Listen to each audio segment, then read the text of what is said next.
ابتديت اخاف من الحسد، ابتديت اتاذي كتير جدا الفتره اللي فاتت في حاجات كتير.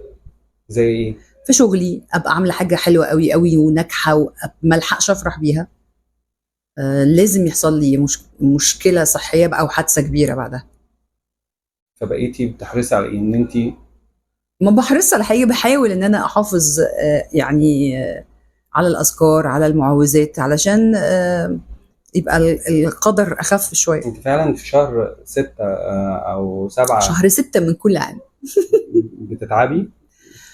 تقريبا، يا شهر 5 يا شهر 6 بتعب او وبعمل عمليه. ده يعني هقول لك ليه، تكرر. لان دايما الشهر 5 و6 دول بيبقوا حصاد. يعني انت بتبقى اشتغل حاجه مثلا في رمضان، تلاقي العرض يا شهر 5 يا شهر 6. مم. ما كنت مع استاذ عادل امام وعملت استاذ ورئيس قسم ونجاح كبير، بطله قدامه. بعد المسلسل ما اتعرض انا وقعت، ظهري كسرت عندي فقره مم. و... وعملت عمليه، وقعدت في البيت 6 شهور، منهم 3 ما بتحركش. عشان اشتغلت مع عادل امام. ما لحقتش افرح بنجاحي في المسلسل ده. بعد مسلسل، بعد كذا مسلسل نجح ليا، دايما كان بيحصل لي حاجه. يعني في بيتي الكبير عملت حادثه كبيره جدا بعربيتي جدا، وكانت معايا بنتي، وحادثه كبيره قوي يعني.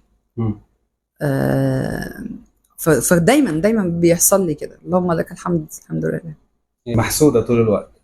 يمكن نجمي خفيف، بيتاثر فيا الحسد بسهوله. ده بقى بيخليكي تخافي؟